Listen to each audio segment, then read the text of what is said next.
Mkurugenzi wa idara ya ardhi Mohamed Said Chande amesema endapo masheha watatumia ipasavyo kanuni mpya ya uhaulishaji wa ardhi kutaboresha utaratibu wa kuomba uhaulishaji kuwa wa kisasa na kuondosha migogoro isiyokuwa ya lazima kwa wananchi. Mkurugenzi Chande amesema hayo katika mkutano wa kutoa elimu ya utumiaji wa sheria namba 6 ya 2015 na kanuni yake ya uhaulishaji wa ardhi kwa masheha wa wilaya ya Wete mkoa wa Kaskazini Pemba. Amesema lengo la maboresho hayo ni kuongeza ufanisi wa utendaji katika uhaulishaji wa ardhi kwa wananchi.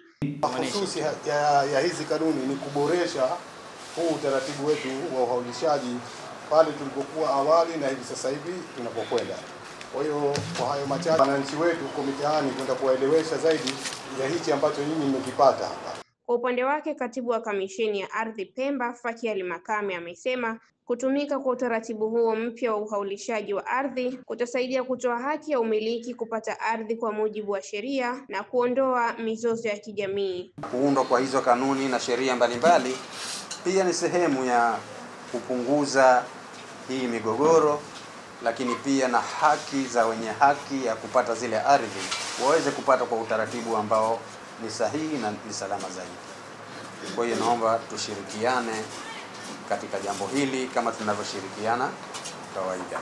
Naye mwanasheria wa kamisheni ya ardhi Abdalla Juma Salum amewataka masheha kutozuia fomu za uhaulishaji wa ardhi kwa wananchi na badala yake kuziwasilisha wilayani baada ya kuchukua hatua ya kuzuia fomu hizo. Fomu imekwama kwa sheha au imekwama wilayani, na hili lishazungumzwa muda mrefu. Sheha ndani ya siku 2 anatakiwa yeye awe ashathibitisha lile eneo.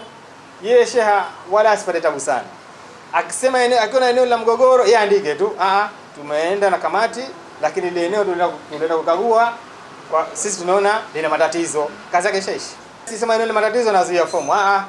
Wewe sema hivyo hivyo, fomu eneo hili tumeenda kukagua kwa mujibu wa kamati, tumejiridhisha lina matatizo, au eneo la mabonde, eneo hili la kilimo, eneo hili si lake. Nao masheha wa wilaya hiyo wamesema kuwa sasa watatekeleza kwa weledi mfumo mpya wa uhaulishaji.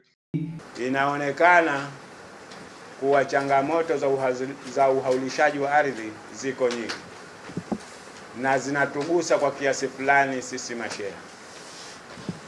Kwa hiyo sisi tuwapongeze sana, tuipongeze kamisheni ya ardhi kwa kuliona hilo na kuja kwetu kwa kutuelimisha. Kutoka Pemba, Fatma Suleiman.